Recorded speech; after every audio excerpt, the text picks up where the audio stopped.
Pronto. Gente, bom dia. Quarta-feira, segundo horário, 17 de novembro. Então, tive problemas com os links, porque o nosso link originário, desde o começo da pandemia que eu usava, já tinha um link afetivo com o meu link, ele foi invadido, né? A Giovana criou um link no primeiro horário, eu criei um no segundo, mas fiz alguma confusão com o meu e-mail da revista do GEL, da qual eu sou editor. Então, vou ter que refazer isso. A Débora fez a gentileza de criar esse link, então eu divulguei no grupo. Assim que eu apresentar a Débora, vou passar outro e-mail aos colegas, né? Então, eu vou refazer os links para a próxima semana. Tá? Eu queria agradecer muito a presença da Débora, né, que vem nos falar sobre Lobato, né, que é a especialidade dela, né? A Débora faz mestrado com o professor Silvio Toledo, né, o nosso colega aqui da graduação e da pós-graduação, sobre um dos muitos livros do Lobato, que é Viagem ao Céu, né? Então, ela contou um pouco disso no primeiro horário, que ela colacionou 11 edições, né? Ela fez uma colação de 11 edições para o trabalho que ela está executando agora, né? E como essa questão do cancelar Monteiro Lobato está muito em voga hoje, a gente chegou a falar sobre isso na sala de aula, e a Débora me fez uma exposição muito, muito boa no ano passado. Eu pedi que a Débora reproduzisse a exposição esse ano para vocês, né? Mas conhecendo a Débora, como eu falei no primeiro horário, a Débora está sempre ligada com os textos que saem, está sempre lendo, está sempre revendo os textos, né? Então, essa exposição que foi apresentada, né, ela está muito mudada em relação à exposição do ano passado. Fico feliz, porque a gente sempre fica com esse compromisso de ter algo novo para apresentar aos alunos e nunca algo requentado, né? Ou seja, a universidade é assim, a universidade nós estamos sempre estudando, né? Sempre estudando e sempre apresentando novas visões. Então, eu gostaria de agradecer muito a Débora, né, por ter aceitado o nosso convite, por ter vindo mesmo com essas intempéries, com essas mudanças aí que a gente teve que fazer, né? E a Débora tem formação também na área de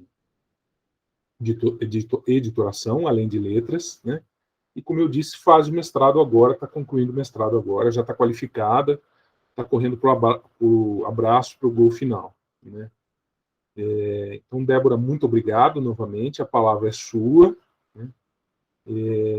E fique à vontade para a sua exposição. Eu combinei com a Débora o seguinte: a Débora vai fazer uma exposição de por volta de uns 50 minutos, uma hora, e daí nós abrimos para as perguntas de vocês, tá bom? Muito obrigado. Por favor, Débora. Oi, pessoal, bom dia. Obrigada pelo convite, professor Marcelo, sempre lembrando da minha pesquisa. Então, eu sou aluna mestranda, né, do programa de Filologia e Língua Portuguesa da FEFELESTE, onde vocês são alunos, e eu faço essa pesquisa em Monteiro Lobato, eu faço a colação e levantamento das variantes da obra Viagem ao Céu, desde a primeira edição, 1932, até a última edição, 1948. São 11 testemunhos, mas eu queria, hoje vou falar de Monteiro Lobato no geral, toda a obra dele, e deixa eu começar aqui a apresentação.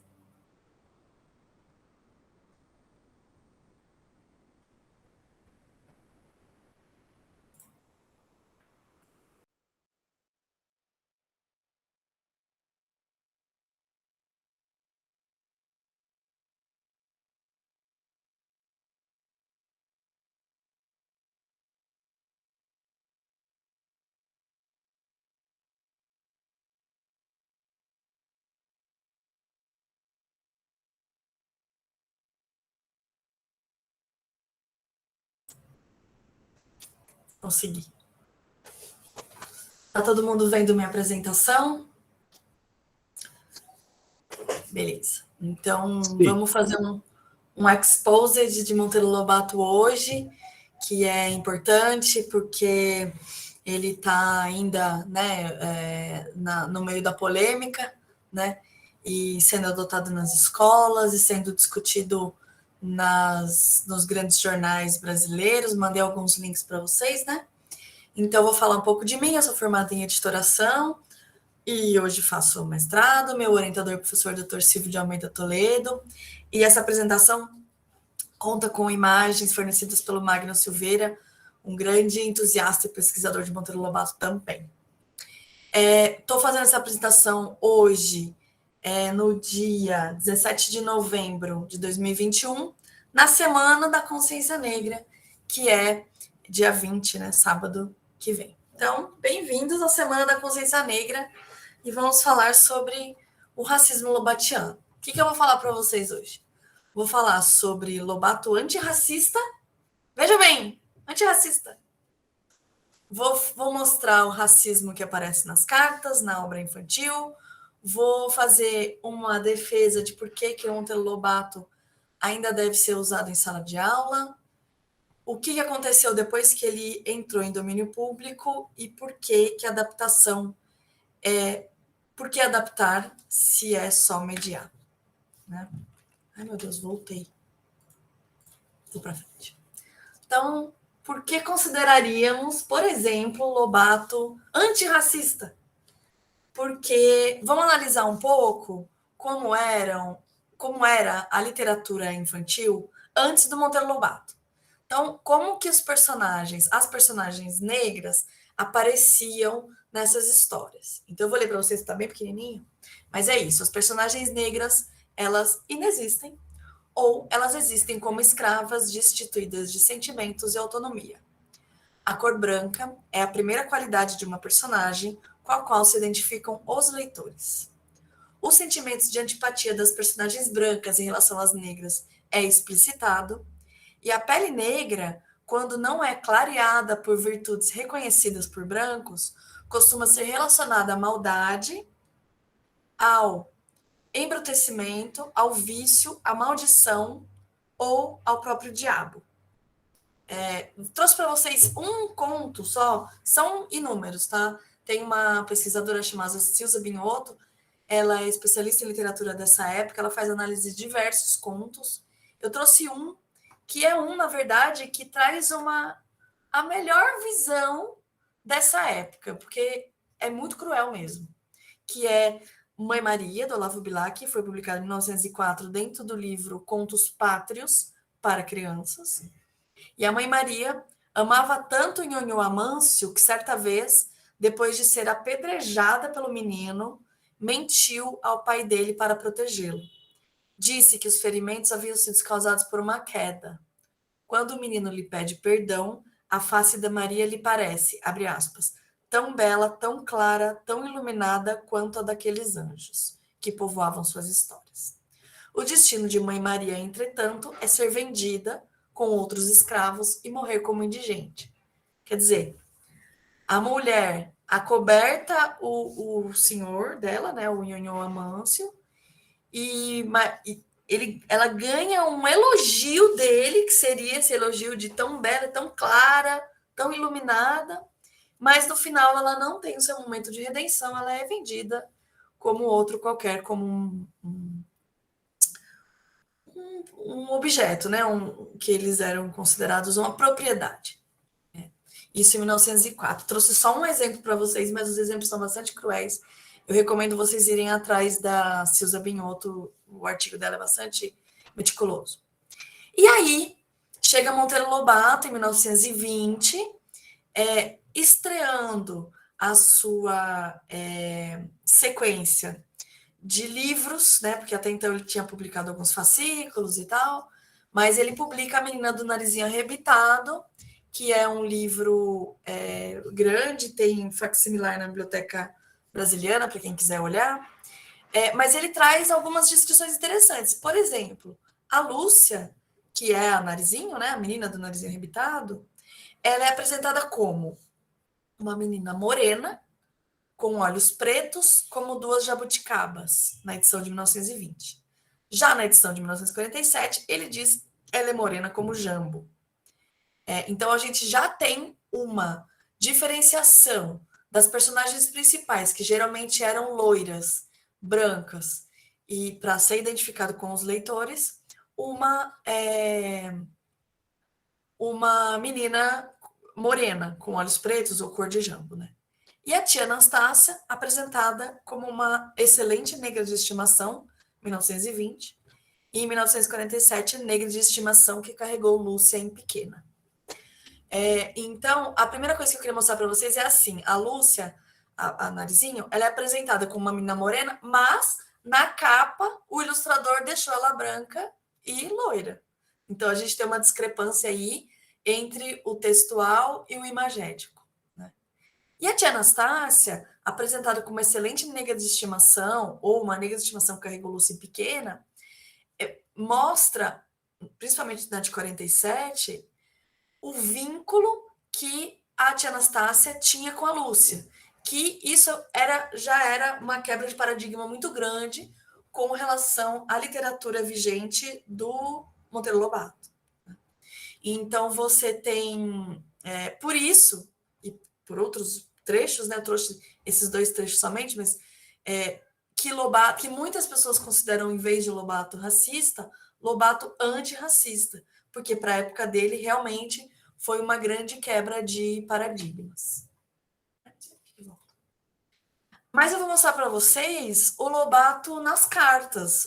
A carta é o gênero textual que a gente mais se aproxima do âmago do escritor, né? Digamos. O Monteiro Lobato foi um dos fundadores da Sociedade Eugênica de São Paulo, que era considerado à época uma sociedade científica, médica, com o que tinha de mais avançado nas pesquisas acadêmicas e na parte não só na parte racista, né? Porque ela é base também o eugenismo não é racismo. Peraí, deixa eu ver se eu vou falar certo. Racismo não é eugenismo, é uma parte do eugenismo, né? A sociedade eugênica, ela se preocupava também com higiene, com saneamento, foi ela responsável pelas campanhas de vacinação, pela campanha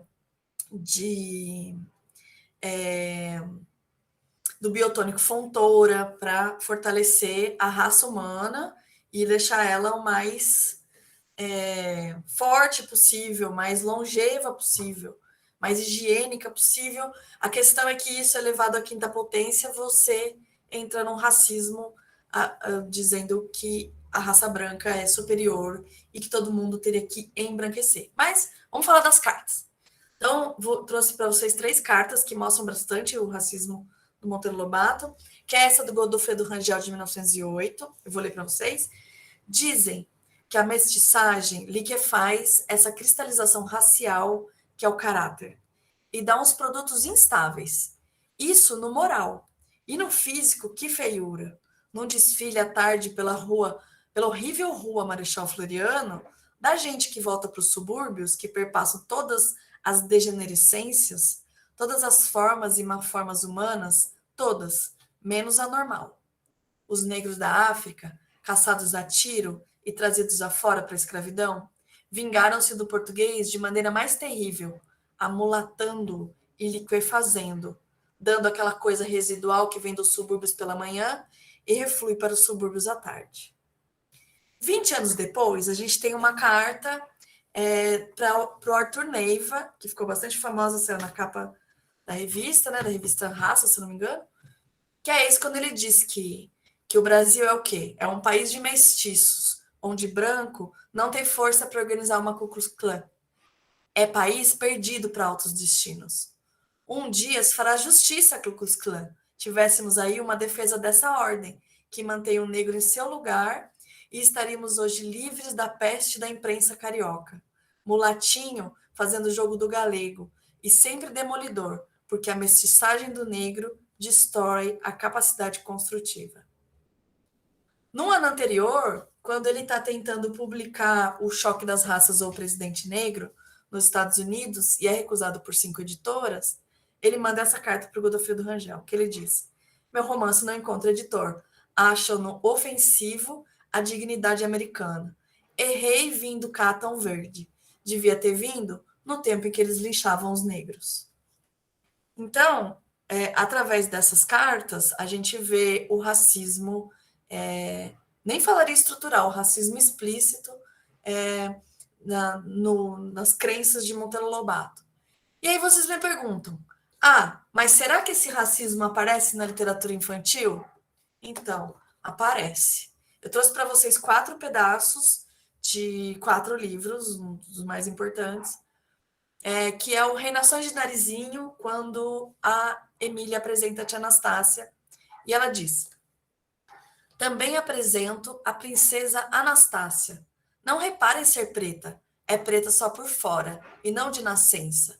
Foi uma fada que um dia a pretejou, condenando a ficar assim até que encontre um certo anel na barriga de um certo peixe. Então o encanto se quebrará e ela virará uma linda princesa loura. Em Histórias da Tia Anastácia, que a tia Anastácia está contando as histórias, e a Emília diz: parece-me muito grosseiras e até bárbaras, coisa mesmo de negra beiçuda como tia Anastácia. Não gosto, não gosto, não gosto. E logo na sequência ela fala: bem se vê que é preta e beiçuda, não tem a menor filosofia, essa diaba. E no Viagem ao Céu, quando ela pede para a Anastácia consertar, fazer um novo Visconde, né? O Visconde havia falecido e tem que fazer um novo. Aí ela fala assim: não, não vai não, Emília. A tia Anastácia está descansando. Daí ela fala: não, vai ser hoje sim.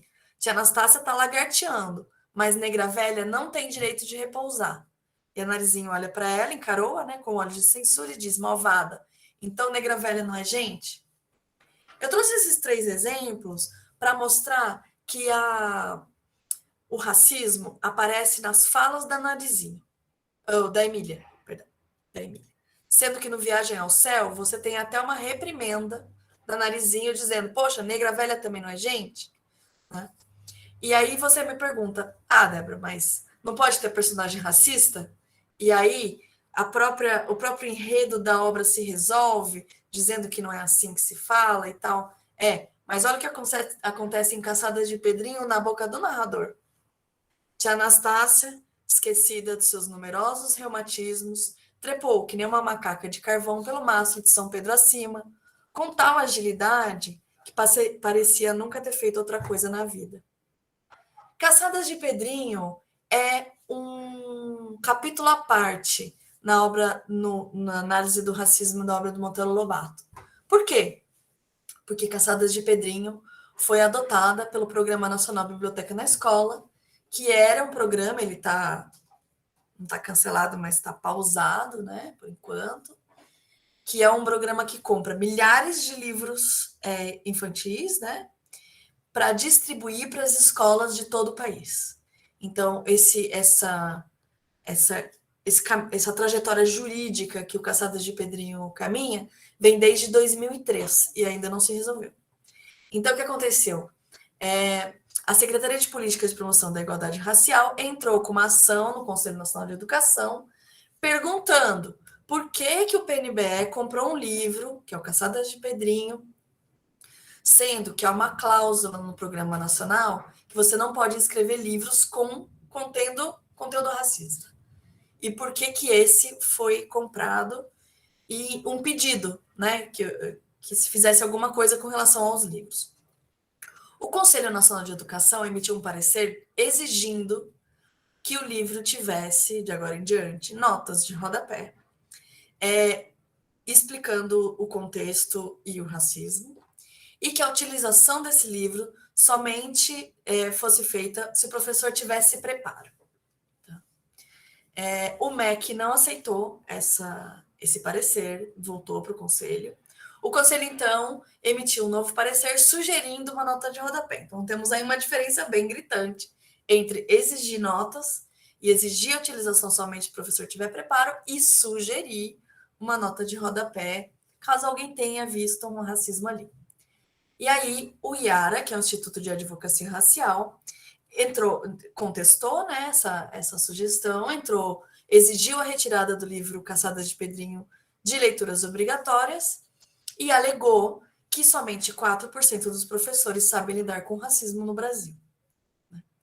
Esse processo, então, subiu para o STF, que manteve a sugestão de nota de rodapé. O Yara continuou protestando, né, sobre essa decisão, entrou com mandado de segurança, que é o jeito de protestar no STF, e hoje o processo subiu para o Supremo Tribunal de Justiça. Então, assim, eu estou falando para vocês bem resumidamente, tá? Nesse meio do caminho, teve Monteiro Lobato entrando em domínio público, teve convocação da família para dar parecer, teve parecer de especialistas pedagogos e de literatura infantil. Então, assim, estou só te falando o que está acontecendo com Caçadas de Pedrinho. Esse processo ainda não foi resolvido. E aí, depois de tudo aquilo lá, todas aquelas falas horríveis, racistas, por que que a gente deve ler Monteiro Lobato hoje? Então, eu vou me apoiar nas declarações do José Vicente, que é o reitor da Faculdade Zumbi dos Palmares. Eu trouxe até a fotinho dele para a gente não confundir com o reitor da Fundação Zumbi dos Palmares. É outro lugar, outra orientação. O Zé Vicente, ele é um grande defensor do movimento negro, um dos grandes pioneiros e importantes nessa luta antirracista. Né? Então, por que a gente deve adotar Monteiro Lobato? Segundo José Vicente, Monteiro Lobato é genial. Palavras dele, tá? Entre aspas. Monteiro Lobato é genial. E tem esses poréns, esse racismo, que poderia ser adaptado.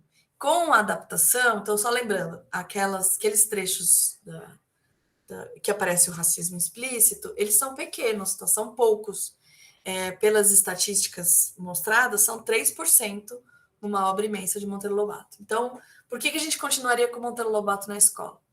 Porque o Lobato apresenta inovação linguística, neologismos e gírias surpreendentes e um novo modo de ensinar crianças, tomando-as como leitores questionadores. Alguns assuntos que ele põe nas obras e que ainda hoje são não convencionais para o público infantil, ele apresenta em formato de fábula, que é, por exemplo, tá? Segunda Guerra Mundial, darwinismo, cientificismo e progresso, divórcio, não sei se vocês lembram, lá em Reinações, a Emília casa com o Marquês, porque ela quer virar marquesa, e daí ela descobre que ele não é marquês, e eles se divorciam. Primeiro livro, hein? E as releituras de clássicos. Então, eles pegam clássicos e a Dona Benta conta de uma forma diferente, Narizinho, Pedrinho vão fazendo perguntas, e bem interessante. E a temática, que apesar, né, de a gente... vamos excluir Monteiro Lobato, ele traz temáticas que são atuais hoje. Então, vamos falar sobre ela. Que são figuras femininas fortes, que é Dona Benta, Tia Anastácia, Narizinho e Emília. Uma família estruturada de maneira não convencional. Peraí que eu estou autorizando. A opinião das crianças é respeitada, é favorável ao progresso social, faz ainda uma defesa da natureza e apresenta conteúdos didáticos de modo lúdico. E aí, tudo bem. Então, vamos adotar Monteiro Lobato na escola. O que as editoras resolveram fazer com relação a isso? Então, em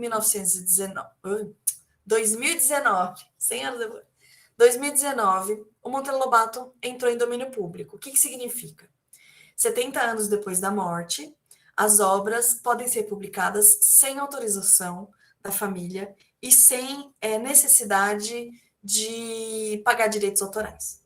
Então, você pode adaptar a obra ao seu bem-querer.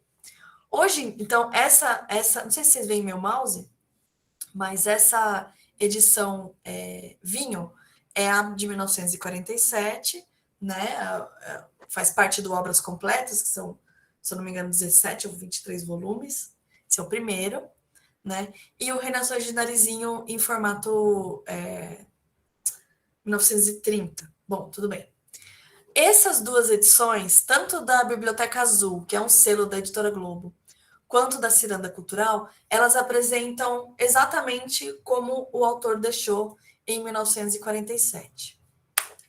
E aí, algumas editoras resolveram incluir paratextos até para atender a recomendação do MEC e do Conselho Nacional de Educação, com apresentação, nota de rodapé, com muitos especialistas em literatura infantil foram convocados nessa época para fazer esse tipo de paratexto. Então, nessa edição, olha que interessante, que na anterior, agora entendi, que na anterior, que é da mesmo Grupo Globo, tem o Reinações de Narizinho texto integral, aqui a gente tem o Reinações de Narizinho texto integral, mas com uma apresentação feita pela Ruth Rocha, que é uma grande especialista em literatura infantil, escritora e tudo mais. Nessa edição da direita da Nova Fronteira, a gente tem mais tipos de paratexto. Então, por exemplo, a gente tem uma introdução, né, uma apresentação da Luciana Sandrone, também outra especialista em literatura infantil, e aí a gente tem o nota de rodapé. Então, assim, esse capítulo Narizinho é o primeiro capítulo do Reinações de Narizinho, e aí eu vou mostrar para vocês o que acontece no quarto parágrafo, onde está escrito: na casa ainda existem duas pessoas, tia Anastácia, negra de estimação que carregou Lúcia em pequena, e Emília, uma boneca de pano bastante desajeitada de corpo. Emília foi feita por tia Anastácia, com olhos de retrós preto e sobrancelhas tão lá em cima que ia ver uma bruxa. Então, aí a gente tem logo na primeira obra, primeira página, já um problema aí com a negra de estimação. E a solução dada pela editora Nova Fronteira foi abrir notas de rodapé. Então, assim, ali tem uma explicação de negra de estimação que diz: negra de estimação. Como falamos na apresentação, Monteiro Lobato usa termos negativos para se referir a tia Anastácia, personagem importante e querida nas aventuras do sítio. Em alguns momentos, esses termos, que refletem um Brasil escravocrata, vão aparecer. Continue a leitura e vamos conversando sobre esse assunto. E aí, logo abaixo, a gente tem outra nota de rodapé, que é retrós, fio para costura.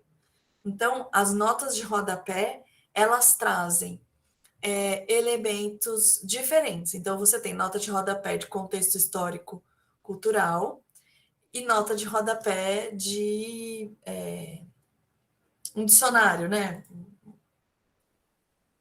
Como que fez a Companhia das Letrinhas? A Companhia das Letrinhas foi uma coleção adaptada, é uma coleção organizada pela Marisa Lajolo, também uma outra grande especialista em literatura infantil, mas que ali também aparece, no parágrafo, na casa ainda existem duas pessoas, tia Anastácia, negra de estimação, que carregou Lúcia pequena, lá. E aí é uma nota de rodapé em formato de diálogo, com duas personagens, que é a Emília Narizinho, né? Emília em cima, Nariz embaixo, e que tem um diálogo em cima dessa questão racial. Então a Emília pergunta: como assim? O que é ser negra de estimação?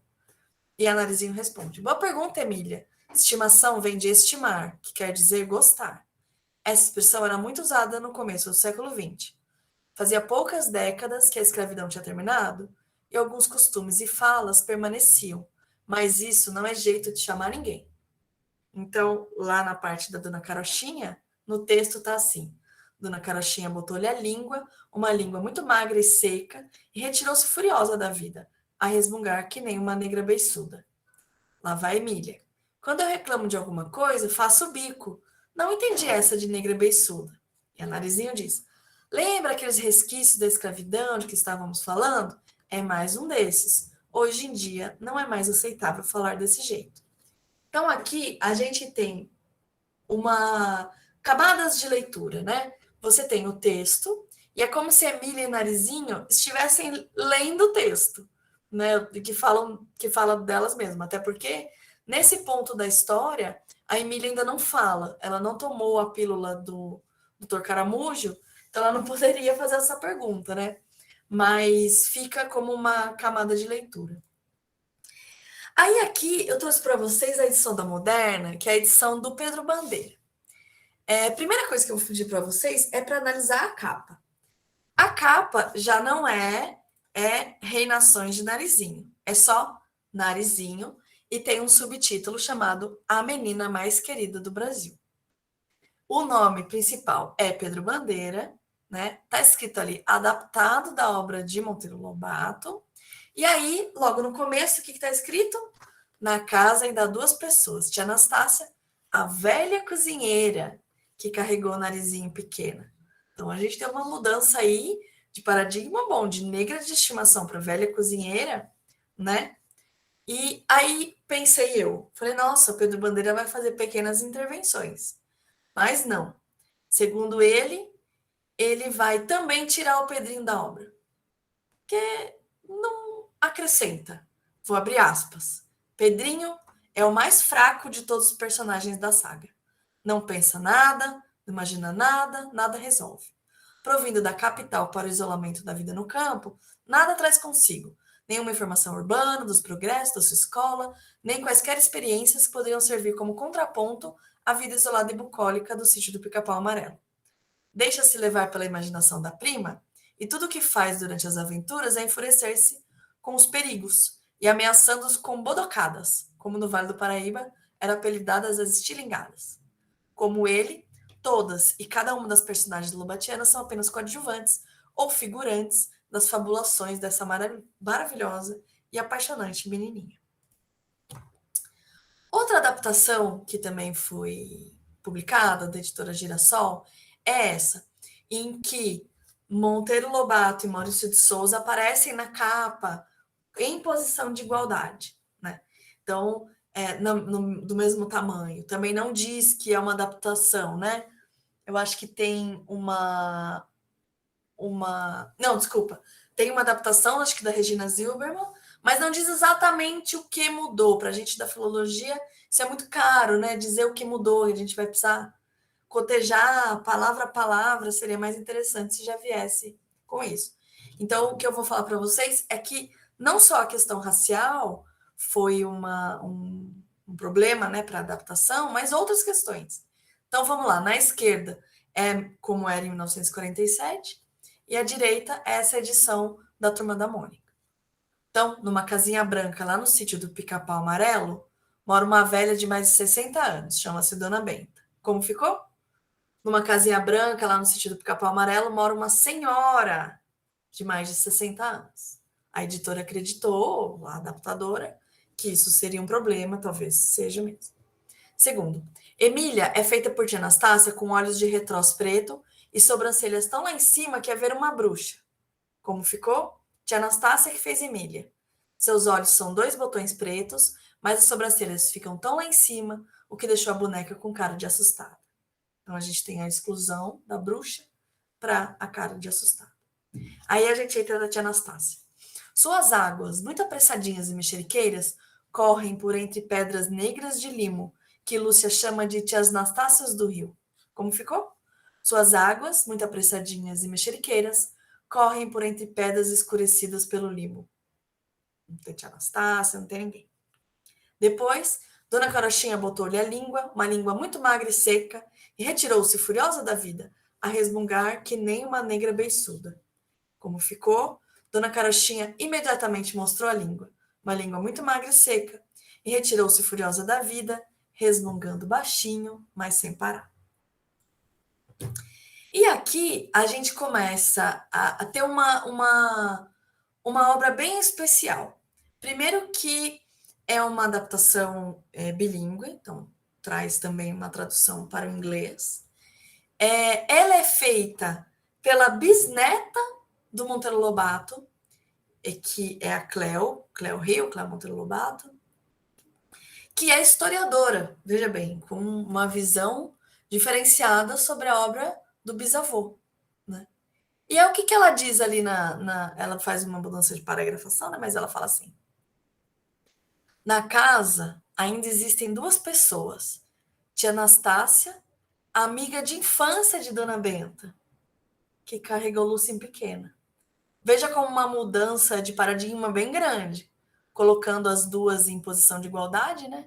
Eu trouxe até a ilustração da tia Anastácia, porque eu achei muito interessante, que a tia Anastácia aparece de turbante, ela aparece com elementos da cultura africana, e eu gostei muito dessa adaptação, porque ela traz essa posição de igualdade entre a tia Anastácia e a dona Benta. Elas são amigas de infância. Né? E aqui a gente tem esse testemunho, né? Essa obra da Editora do Brasil, que é uma adaptação da Silvana Salerno, Fernando Nuno e da Raquel Matsushita, que também fez o projeto gráfico, que é maravilhoso, esse livro é muito gracinha. A Silvana Salerno e o Fernando Nuno já são conhecidos do mercado editorial por adaptações, por obras autorais também, mas por bastante adaptações. Eles têm uma escrita muito interessante, uma proximidade com as crianças bastante lúdica e imaginativa, assim. Esse livro é lotado de paratextos. Esse livro tem apresentação. Esse livro tem projeto de leitura, que é o encarte que vem junto, que é como trabalhar o livro em sala de aula.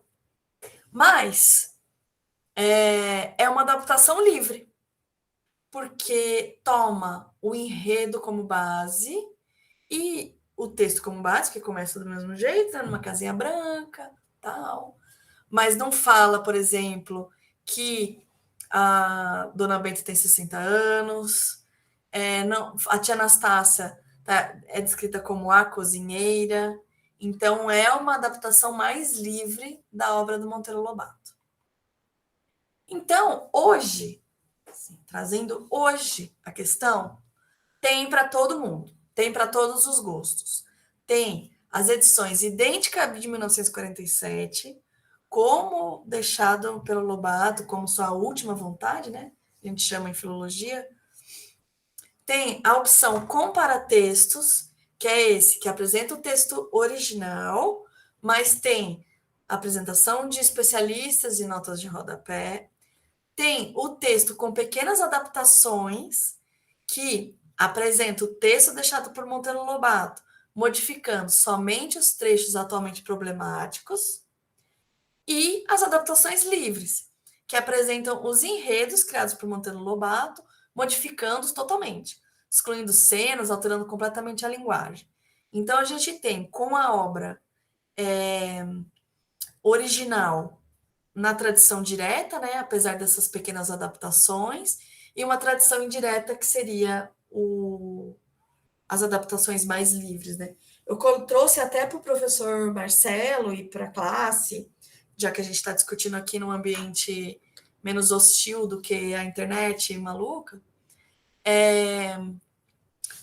o limiar entre a tradição direta e indireta, quando você tem pequenas adaptações. Então, qual a porcentagem que eu considero tradição direta? Se eu mudar uma palavra, ainda é tradição direta? Ou se eu mudar, tirar um pedaço, é adaptação livre? Deixo aqui essa questão teórica para discutirmos depois. Então, me perguntam, por que adaptar Monteiro Lobato? Para quê? Mexer no texto do Monteiro Lobato? Se é só mediar ele. Não é mais fácil, só mediar? Então, trouxe algumas justificativas. Primeiro, e já falei dessa justificativa, apenas 4% dos professores têm condição de lidar com questão racial em sala de aula. Gente, vamos combinar que 4% não é ninguém? Porque não é assim, 30%. Não, é 4%. 4 é 0,000 ninguém. Muito pouca gente sabe lidar com questões raciais em sala de aula. Nesse meio tempo, entre Caçada de Pedrinho entrar na mira judicial e hoje a gente teve um fomento de políticas de promoção de igualdade racial e ação afirmativa. A intenção é valorizar a cultura negra, africana e afrodescendente. E não desvalorizar. Aqui eu coloco meu ponto. Por que a gente vai colocar um livro de Monteiro Lobato com a obra original, com as passagens racistas, para depois dizer que não é bom? A gente já a gente, sociedade, já adaptou, por exemplo, as contos de fadas. Tiramos muito da parte violenta dos contos de fada. A gente não põe a parte violenta e depois fala: "Oh, mas hoje em dia não se faz mais assim". Por que que a gente vai insistir no negativo se a ação é afirmativa? É valorizar a cultura e não mostrar como que ela pode ser destruída, né? Outra coisa que as pedagogas muito reclamam hoje em dia, e com razão, é que hoje em dia, para estimular a leitura, existe esse processo de fruição. Então, você deixa o aluno ler, vai embora, vai lendo, vai assimilando. E essas paradas, que são as notas de rodapé, ou outros paratextos, ou um diálogo, ou não sei o quê, elas truncam a leitura. Elas vão pausando. Isso é ruim para que se estimule a leitura na criança. Outra coisa, parte do acervo de literatura infantil considerado clássico hoje é fruto de adaptação. As escolas brasileiras do ensino fundamental já adotam adaptações de obras clássicas. Shakespeare, Frankenstein, ou para outro gênero, que é em quadrinhos, aí brasileiros, Auto da Compadecida, mesmo Malala, tem a versão adulta, tem a versão infantil. A adaptação é uma forma de garantir a incorporação desse repertório do quê? De obras clássicas, no horizonte de leitura das crianças e jovens. No caso de Monteiro Lobato, se a obra não for adaptada, então depender exclusivamente de mediação, ela corre o risco de não ser mais adotada, por todos esses motivos que eu falei, tanto pela temática quanto pela fruição de leitura. E por último, mas não menos importante, aproveitando que estamos na Semana da Consciência Negra, para não perpetuar uma visão racista por meio da literatura infantil, né? Então, eu termino minha fala aqui, acho que eu falei bastante. Trazendo a máxima de que não basta a gente não ser racista. A gente tem que ser antirracista. E eu trago essa foto para vocês, que é um registro imagético, da tia Anastácia real.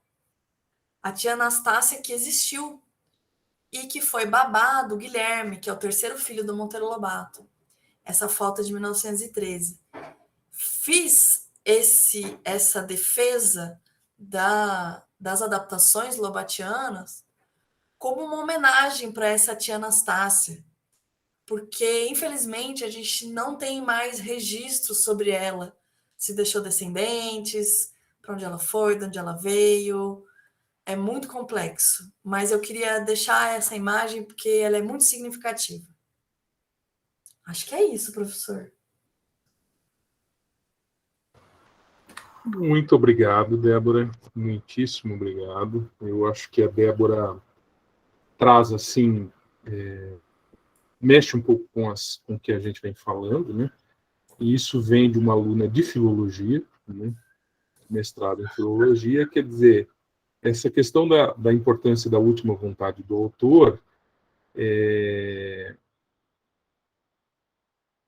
tendo um contexto maior, como esse contexto do Lobato, né, ou mesmo adaptação de obras infantis, como ela coloca, talvez precisasse ser revisto, né? Eu acho que a Débora traz aí dados interessantes, né? Como a preparação dos professores para trabalhar em questões de racismo em sala de aula ser ainda pequenas, né? A Débora puxou uma pesquisa detalhada sobre isso, né? Eu me lembro que ela tinha comentado uma pesquisa detalhada sobre isso. Então, na verdade, fica esse dilema, né? Quer dizer, você trabalha com edições onde o texto está integral, né? Mas há professores não preparados. Você trabalha com edições com notas. Eu acho muito difícil, como ela colocou várias vezes, as crianças lerem notas. Notas lemos nós, né? Alunos, professores, intelectuais. A criança não vai ler nota. Isso principalmente nessa questão... sim, vai ser disponibilizado, Giovana. Né? Notas são questões que Eu acho que crianças não olham no texto, vão olhar e principalmente notas dialogadas, acho isso muito complicado, né? Apesar de ser um trabalho, se eu me lembro bem, que a Débora colocou, que é da Marisa Lajolo, que é uma grande especialista, né? Eu acho que não é só porque não é uma grande especialista que a gente não possa fazer restrições, né? Ou pelo menos comentários, né? Então, acho que há, sim, uma possibilidade, um franco grande aí na questão da adaptação nesse caso, né? Eu deixo aqui aberto a perguntas, se vocês tiverem agora, para aproveitarem as colocações para Débora, né? Principalmente que eu acho, penso eu, que muito das coisas que ela colocou dialoga com os temas de trabalho que eu propus, né, a vocês. Então, fica aberta agora as perguntas, se vocês puderem usar o recurso da mãozinha aqui embaixo, quem tiver. Por favor, Ruth. Então, eu entendi a questão de as notas interferirem na leitura das crianças e de, em geral, ser melhor adaptar a obra, mas a única coisa que eu pensei é que quando você tira o racismo, as negras de estimação, essas falas assim, você, por um lado, você não está insistindo no negativo, mas por outro lado, não é importante as crianças saberem que assim que o mundo já foi assim e que não pode ser mais? Você não perde um pouco a conscientização? Essa é a minha pergunta. Como que faz para equilibrar isso, conscientizar sem interferir na leitura e tal? Isso seria possível? Obrigado, Ruth. Débora. Então, Ruth, é uma excelente pergunta. Muita gente tem essa dúvida. O que eu acho, tá? O que eu acho? Monteiro Lobato não foi feito, nem ele pensou, e nem a obra é a melhor obra para lidar com racismo. Ela não é uma obra boa para lidar com racismo. Hoje, existem outras obras que se podem lidar com racismo em sala de aula, obras melhores. Então, você tem, por exemplo, um Emicida publicando, você tem um Alessandro publicando, você tem outras literaturas, outros autores para lidar com racismo em sala de aula. O Monteiro Lobato, lógico, a gente tem a coisa da intenção autoral, né, que é tão repudiada pelos filólogos, mas a gente tem que considerar assim, Monteiro Lobato não escreveu isso para lidar com racismo. Ele nem quis discutir isso, tanto que isso muitas vezes passa por um racismo estrutural facilmente. Então, eu vejo Monteiro Lobato como uma obra lúdica, uma obra que traz os elementos do mundo rural, do mundo imaginativo, questionador, científico, mas não para lidar com racismo. Então, aí a gente entra no que eu chamo de paradoxo lobatiano. Então, se Lobato não é para lidar com racismo, então não vou adotar a obra. Não, peraí. A obra faz outros. Ao adaptar as partes racistas, você, o adaptador, né, não tira o conflito da obra, não tira os ensinamentos paradidáticos, não tira a ludicidade da coisa. Muitas vezes, não tira a linguagem, que é bastante característica do Monteiro Lobato. Ele tira o que é ruim, o que hoje é ruim, tá? Uma das coisas que eu até falei no primeiro horário, mas falo aqui agora, esse problema só aparece porque Lobato se mantém. Lobato se mantém. Pouquíssimas obras infantis se mantêm por muito tempo. Aquelas obras que eu falei lá no começo da apresentação, que mostravam o negro numa situação absurdamente horrível, elas não perpetuam. É óbvio. Por que elas não perpetuam? Porque elas evidenciam um pensamento que hoje é inaceitável. Então, por que Lobato se perpetua? Por que a gente já não exclui ele de uma vez? Porque é uma obra genial, traz outras questões que não só quer dizer, não só racial, não, traz outras questões, e a questão racial pode ficar escondida nesse sentido. Então, como é que eu vejo isso? Eu vejo, na linha do tempo, algumas adaptações que foram feitas para criança. Por exemplo, os contos de fadas, que foram tirados, não sei se vocês já cursaram literatura infantil, que foram adaptados para criança. Então, você tira muito da parte violenta do conto de fada. Você tem, por exemplo, o Walt Disney, que fez a adaptação dos contos de fadas para os filmes, que foi super criticado na época porque é horrível, mas na verdade o que se perpetuou foram as obras dele. E hoje, o Walt Disney está deixando algumas obras de lado, exatamente por causa desse tipo de problema que pode vir a aparecer, e trazendo novas obras. É a Moana, é a personagem da Princesa e o Sapo, outras obras que dialogam mais com o ambiente escolar e infantil do que as obras de 20, 30 anos atrás. Obrigada. Mais perguntas a Débora?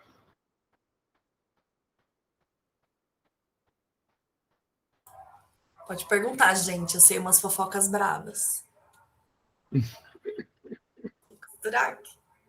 Débora, na correspondência que ele tem com o Godofredo Rangel, naquele A Barca de Gleire, acho que a gente já conversou um pouco com isso.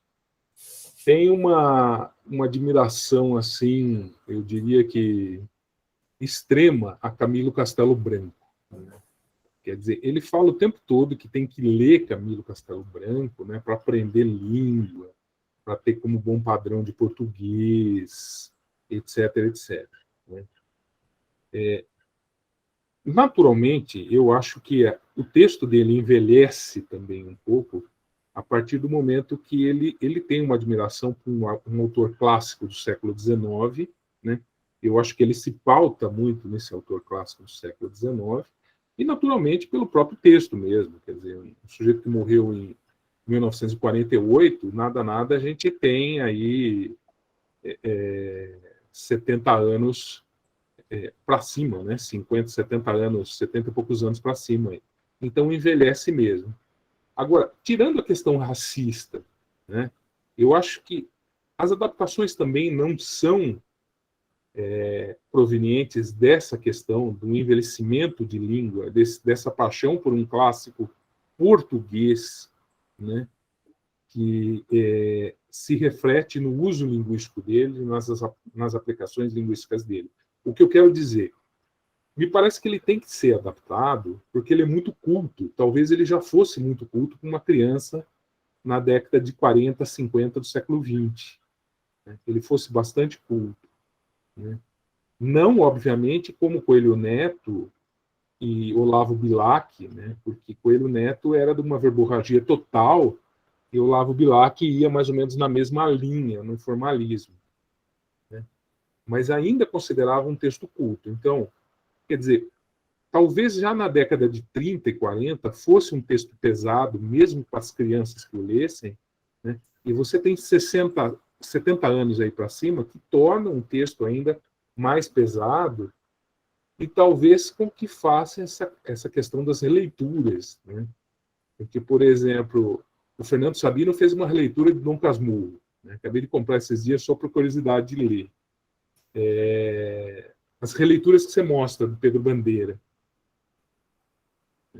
Então, na verdade, são releituras, né? Quer dizer, a coisa avança muito aí, não é mais uma tradição direta, é uma releitura, é alguma coisa que vai muito acima disso. Né?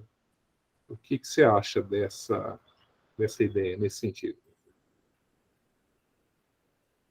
Olha, eu não sei se eu posso dizer que é uma releitura quando você tem elementos de construção frasal tão idênticos. Na questão do Pedro Bandeira. Eu não li a obra para ver se ele arrancou mesmo o Pedrinho, se é só paia. Já diria no interior. Se é paia. Eu acho que é difícil você definir o que é uma intervenção pouca, de uma intervenção muita, de uma releitura. Dá para diferenciar, assim, obra original e edição crítica. que fica, no final, relegado à academia, né? Uma edição muito anotada, comentada, obviamente não vai entrar na escola. Ai, meu Deus, eu vi um negócio. Tá bom. Então, a edição crítica seria uma boa solução para Monteiro Lobato. Uma edição que se vai pontuando a cada pedaço como era, o que aconteceu, o que será que ele pensou. Ele modificou isso por causa disso. A gente tenta fazer isso um pouco na crítica genética, né? Trazendo os elementos, mas quando você traz para depois do domínio público, é meio terra de ninguém, né? É meio faço o que eu quero. Por isso que eu gosto tanto das adaptações, porque são modos de ver diferente da existente. Então, por exemplo, eu ainda tenho uma esperança de que alguém vai fazer uma releitura da obra, alguém negro, alguém da visão negra. Por exemplo, fazer da visão da tia Anastácia, fazer visão do tio Barnabé. Tô aqui, tô no aguardo. Até porque eu não sei fazer isso. Mas onde que estaria? Em que ponto a gente diz que é uma intervenção? Em que ponto a gente diz que é uma releitura? Ah, passou de 37,5%, é uma releitura. Não sei. Fica essa dúvida aí. Mas difícil, né? É mesmo pensar em termos de edição crítica. Mas ela salientou de Viagem ao Céu, no primeiro horário, você teve 11 edições de Viagem ao Céu. E eu me lembro que você me mostrava algumas que sumiram capítulos de um livro para o outro, né? Praticamente um novo livro, né? Foi. Então como fazer uma edição crítica de uma coisa dessa, né? Quer dizer, ele mexe por demais no livro, né? Ele não tinha apreço por manter o seu texto, né? Quer dizer, Monteiro Lobato, ele não tinha esse apego ao texto original. Ele modificava mesmo, não tinha conversa. A cada reimpressão, ele relia e refazia os comentários, o texto. O texto. Às vezes tem. Então, por exemplo, no Viagem ao Céu, eu tenho uma expressão racista quando o Pedrinho chama a tia Anastácia de fada de piche. Eles estão discutindo para ver se a Terra é redonda, se não é.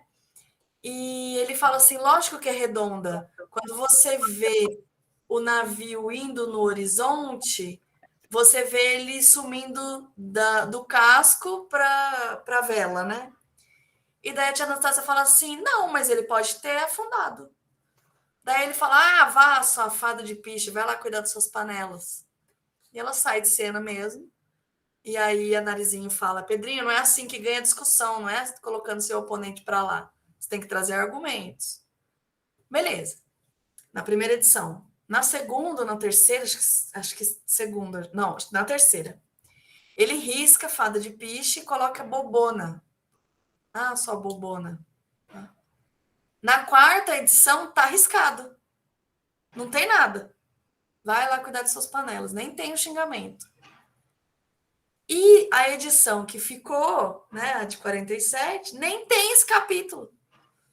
O que seria importantíssimo para os dias de hoje, para lembrar as pessoas que a Terra é redonda. Mas não tem. Ele tirou esse capítulo inteiro. Então, Monteiro Lobato tinha diversas motivações para fazer as modificações no texto. Seja ela comercial, o livro não vende, o livro não anda, o livro não vai, precisa de novas ilustrações, precisa de novo formato, vamos refazer. De adoção, o livro não foi adotado no governo do Ceará, o livro não foi adotado no governo de São Paulo, a escola tal mandou um parecer que o livro é ruim, ele refazia. Crítica da Igreja Católica, muita crítica da Igreja Católica. Tem um livro chamado Comunismo para Crianças, a obra infantil de Monteiro Lobato, dizendo que Lobato ensina as crianças a ser comunistas, porque Lobato segue o já tão desacreditado Charles Darwin. É muito bom esse livro. É uma comédia para a gente hoje. Mas na época foi escrito pelo Monsenhor Padre Salles, que era um cara bem influente. E, por causa disso, teve fogueira de livro em escola confessional.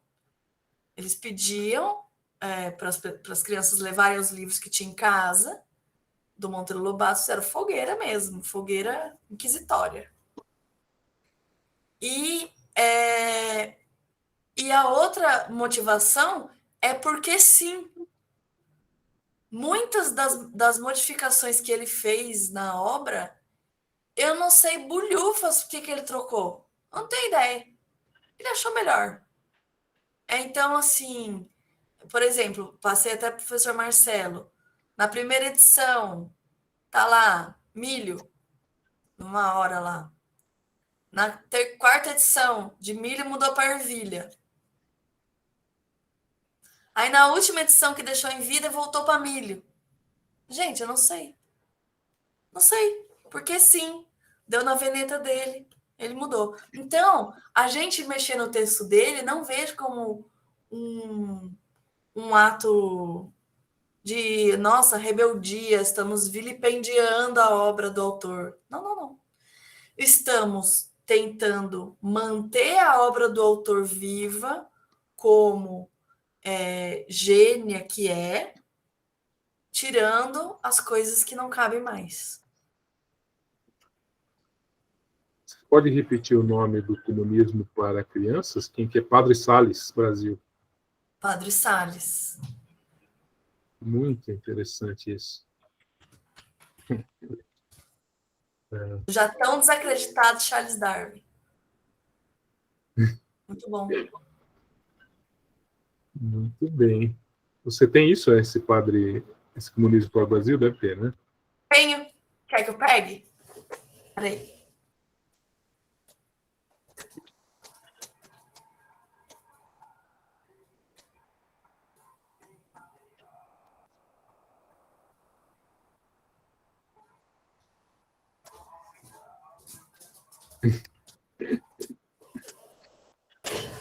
Na cabeça. Saiu a capa. Mas é assim. Literatura infantil de Monteiro Lobato. Padre Salles. Darwin. Tem uma cruz, olha. Comunismo para crianças. Baixa um pouquinho só, para ver a parte de Abaixo. cima. Assim? Ah, tá. A literatura infantil de Monteiro Lobato.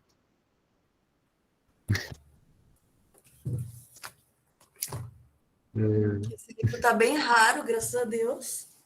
Mas eu fui ler para dar umas risadas. Isso é importante. Importante. O Agripino Grieco escreve um livro todo sobre Machado de Assis, né? Quer dizer, podia ter passado como um bom crítico literário, mas ele escreve um livro todo falando mal do Machado de Assis, que o Machado de Assis era uma farsa, né? Então é aquela coisa que o cara não devia fazer na vida dele, ele ficasse quieto no cantinho dele, né? E não ia dar problema para ele, né? Mas ele se aventura a falar alguma coisa desse tipo, né? Mas enfim. Bem, gente, mais alguma pergunta, alguma consideração, a Débora?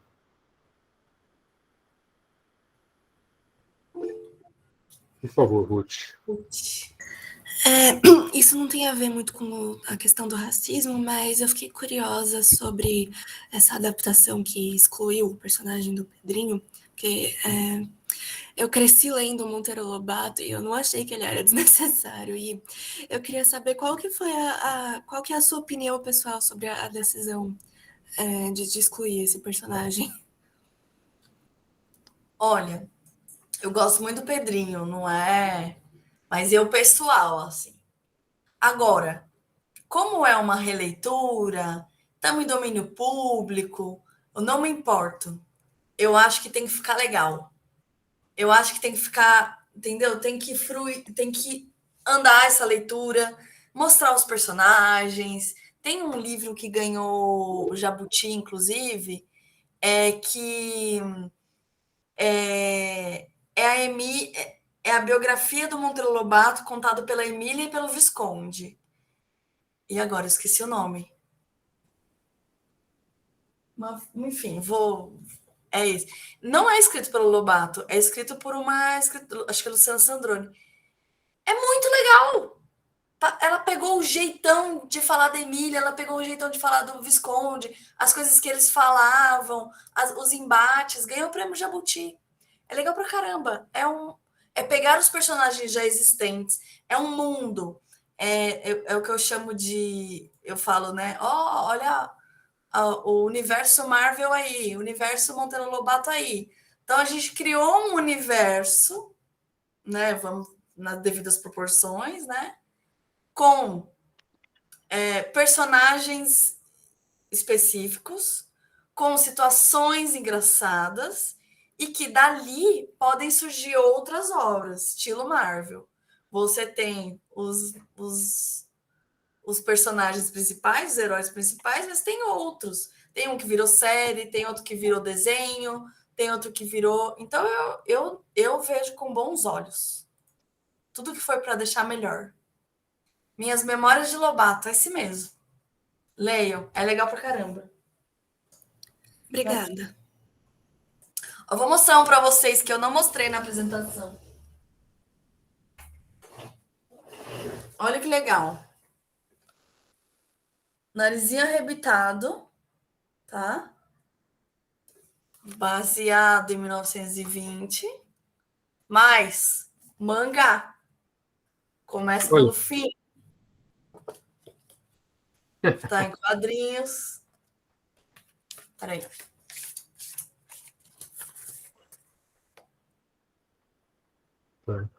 Olha que legal!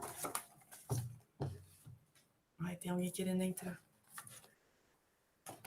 Olha, Emília.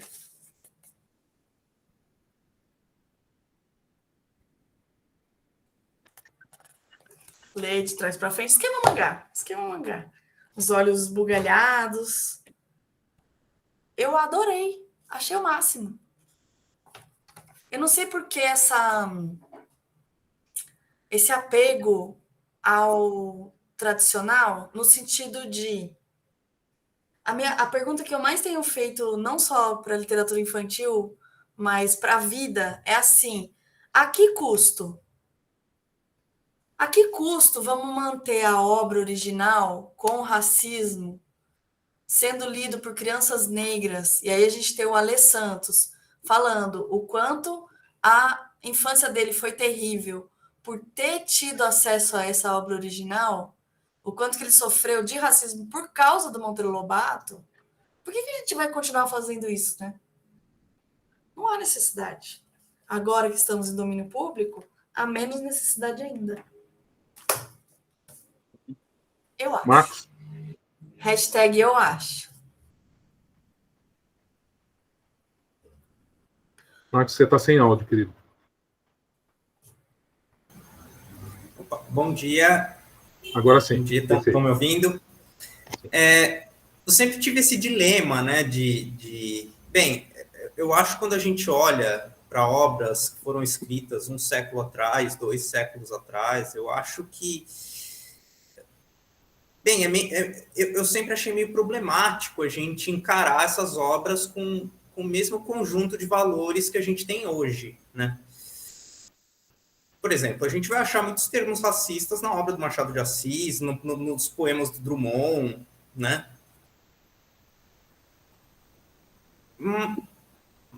Mas, por outro lado, eu também acho complicado a gente... Por exemplo, eu sempre gosto de usar esse exemplo porque, para mim, é muito marcante. Teve um escritor italiano na década de 20, ou década de 30, chamado Dino Segre, que escrevia com o pseudônimo de Pitti Grilli, que, bem, ele trabalhou para o regime fascista, ele denunciava pessoas, muita gente morreu por causa dele, né? E ele foi muito lido, acho que foi o autor italiano mais traduzido para o português, né? E eu As edições da Beck, editora, as edições de capa toda colorida, muitas traduções. Muitas. Inclusive, quando eu fui estudar sobre isso, eu achava que, nossa, as obras italianas mais traduzidas para o português deviam ser algumas devia ser Dante, Petrarca, né? Não, era do Pitti. Então, eu fico, às vezes, pensando até que ponto a gente mantém a obra, né? E considera o contexto histórico na qual ela está inserida, e até que ponto a gente, sei lá, tenta modificar e adaptar. Qual é o limiar, né? Qual é o limite para a gente pensar sobre? Ô, Marcos, Vinícius, esse é sempre uma questão. Por quê? Porque a gente analisa a obra no contexto que ela foi, que ela saiu, né? Então, a gente tem a análise do contexto histórico, cultural, a análise biográfica, que também inclui essas passagens racistas, e Monteiro Lobato não dá para negar esse tipo de coisa, e também a recepção da obra, né? Como é que ela andou enquanto ele estava vivo, por exemplo, depois foi adotada, não foi adotada, porque também a gente não analisa a obra que não vingou, né? Nenhuma escola adotou, a obra acaba morrendo, né? Agora, a questão toda em torno de adaptar a obra do Lobato se refere ao público-alvo, tá? Então, por que você não adapta Machado de Assis, mas adapta Monteiro Lobato? Porque Machado de Assis é para um público, um leitor crítico, um leitor que sabe identificar a ironia, um leitor que sabe identificar que o personagem Bentinho é um puta de um escroto. Ai, tá gravando, né? Posso falar. Que é uma pessoinha bem questionável. E para criança, como o Monteiro Lobato é classificado para criança em torno de 8, 9 anos, a gente está falando de uma criança, de um leitor em processo, né? Segundo a Nelly Novaes Coelho, e segundo esqueci o nome dela, vai me matar. Bom, é uma questão, é uma tipo de, porque você tem tipos de leitores e tipos de leituras, né? Até o Chartier fala um pouco disso e tal, que é uma leitura imersiva. Então você vai ler, você não sai daquele ambiente, você vai ler só ele e tudo mais. A partir do momento que você está falando com um leitor que não tem a criticidade de entender que negra de estimação não é bom, aquilo vai perpetuar. Infelizmente. Pode não ser visivelmente, mas pode vir numa consciência, num estrutural ali que às vezes você nem percebe. Eu mesma, quando comecei a ver esse tipo de literatura, fui para Monteiro Lobato, eu não enxergava as coisas.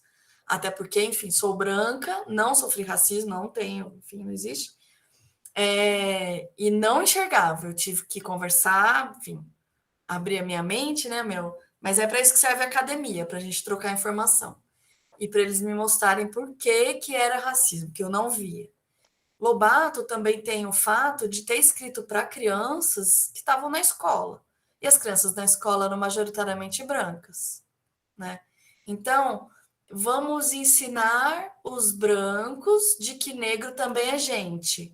Até porque as crianças brancas que estão na escola vêm de uma família escravocrata, não tem outra opção.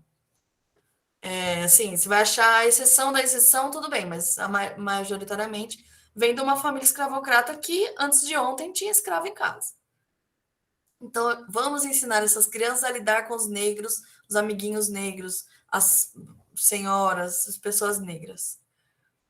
Hoje, isso não cabe mais. Hoje, isso não cabe mais. Porque a gente está falando de igualdade racial e não ensinar branco como lidar com negro. Passou, já foi essa fase. Passou, né? A própria história do racismo e do feminismo junto, a coisa do...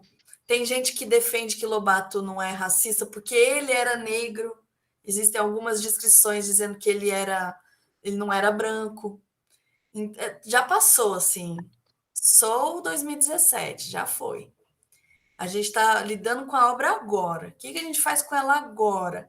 Tendo Emicida, tendo Djamila, tendo gente falando que não é bom, você perpetuar o negativo, entendeu? Então, tudo é por causa do público-alvo.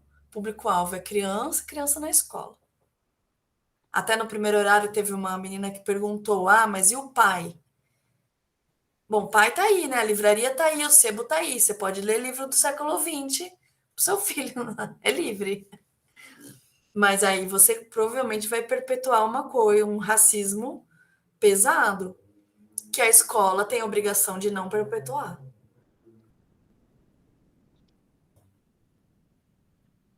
Então, acho que é isso.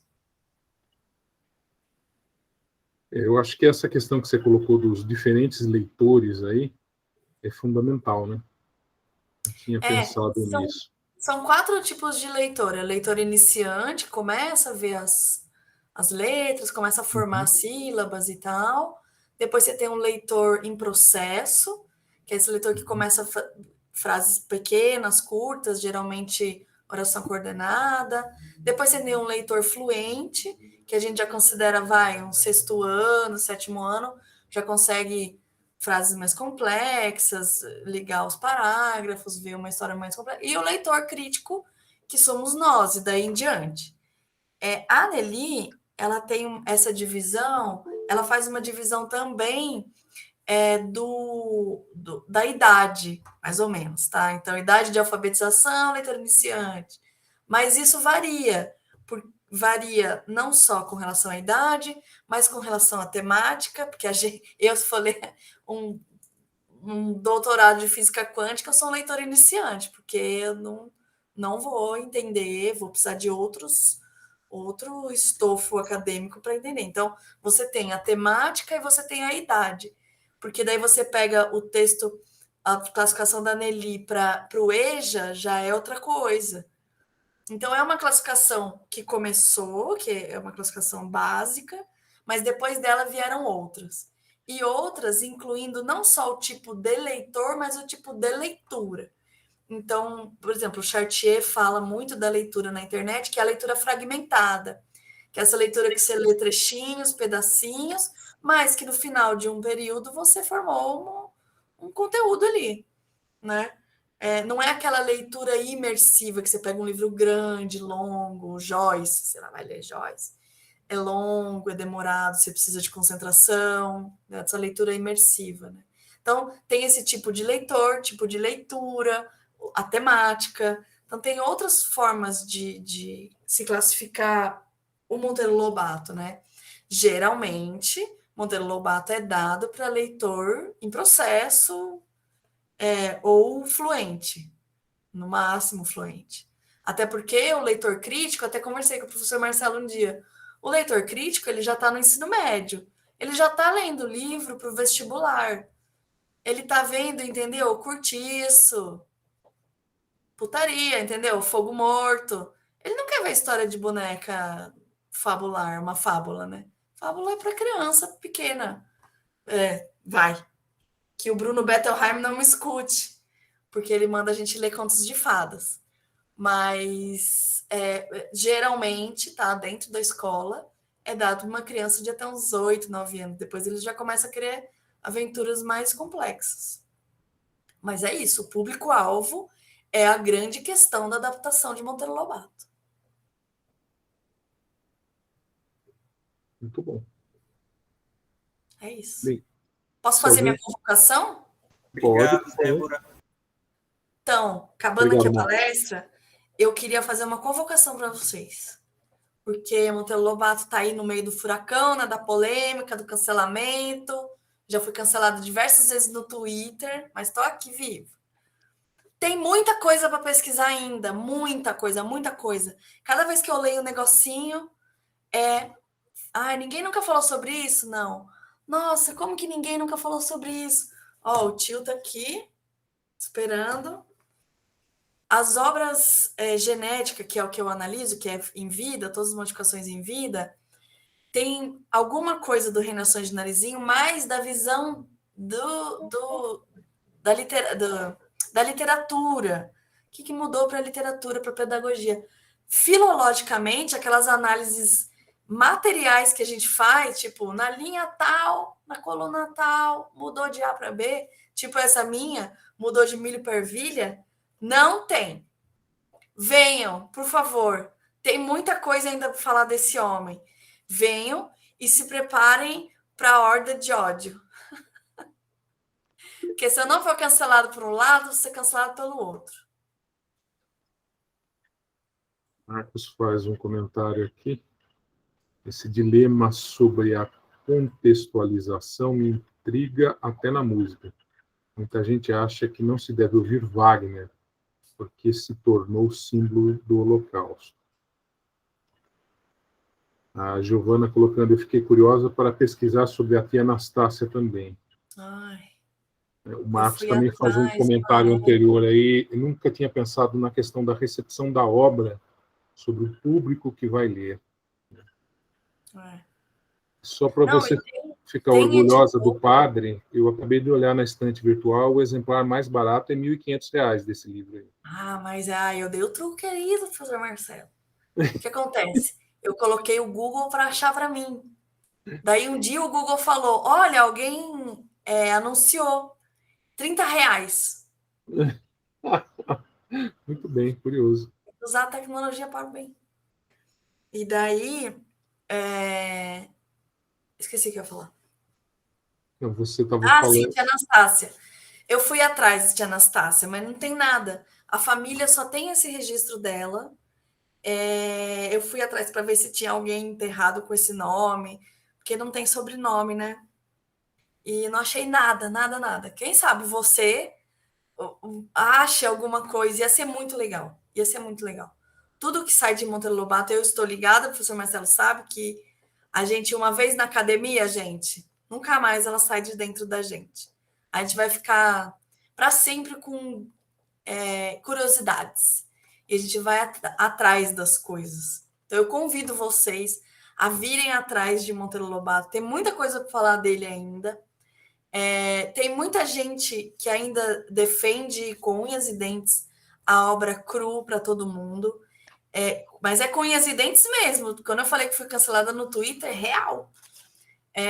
E muita gente que está fazendo coisas muito legais, trazendo as questões teóricas para discussão. Tem um grupo da professora Pietra Divan, que ela é da PUC São Paulo, eles estão mapeando todos os eugenistas dessa época, e Monteiro Lobato acabou entrando, mas Renato Kell, Fernando de Azevedo, todo mundo nessa época, até porque o eugenismo ele é tripartite, né? Tem 3 partes. Nossa, tem tanta coisa, professor Marcelo que diga. Tem tanta coisa escondida ainda que eu fico, às vezes, abismada. Tem um diário da Purezinha, que era esposa do Monteiro Lobato, lá na Biblioteca Monteiro Lobato, que não foi digitalizado. E esse diário tem recortes de jornal da época. Quem que falou da recepção? O Marcos Vinícius, né? Então, tem a coisa da recepção, como que saiu nos jornais, como que Lobato foi recepcionado. Aqui já sabemos que foi mal recepcionado. Mas como que foi essa história das fogueiras? Onde que ele foi adotado? Gente, é tanta coisa. É milhões. Então, assim, toda vez que eu venho para a graduação, para falar com vocês, eu peço encarecidamente. Se alguém tiver querendo tema para fazer um mestrado, um doutorado, ou, como diria o professor Marcelo, um mestrado gordinho, tem corpus pra caramba. Tem tema. Venham. Apesar de ser um cânone, tem muita coisa para falar desse homem ainda. É interessante ter um diário que ainda não foi editado, né? Quer dizer, isso é material precioso. Né? Pois é. Material precioso. Um mestrado cheio aí. Um mestrado gordinho.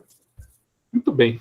Bem, eu gostaria de te agradecer novamente muito pela exposição, pelo bate-papo. Acho que foi muito elucidador para mim, para os alunos. Acho que trouxe aí novas questões.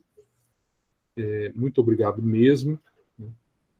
Então, quem colocou o link foi você. Eu peço para você desligar a gravação agora e depois você me remete ou eu remeto os dados para meterem aos alunos. E eu vou refazer o link para as próximas aulas, tá? Porque, como eu falei no início, nós tivemos uma invasão da sala. Então, eu vou jogar aquele link fora, que eu já usava há praticamente 2 anos, e colocar um link novo para a gente ter segurança nisso. E aí, os colegas que quiserem assistir na sexta-feira, que não são do grupo, eles entrem em contato, porque eu não vou deixar mais aberto para não ter esse dissabor de novo. Afinal, que não foi absolutamente nada. Tocaram lá uns funks bobos, falaram algumas coisas, mas nada que venha a encher o saco. Eu derrubei 2, mas acho que tinha mais, então saímos, deixamos os moleques bobos lá, tá bom? É isso. Muito obrigado, Débora. Professor, eu queria agradecer o convite do senhor, foi muito legal. Sempre falar da minha pesquisa, sou muito apaixonada por ela. Sempre um prazer, Débora. Eu acho que a gente está na academia não só para a própria academia, mas também para conseguir mudar o mundo e as próximas gerações. Então, conto com vocês que vão estar em contato com elas. Muito obrigado. Tá bom? Por favor, a gravação, então, se desliga.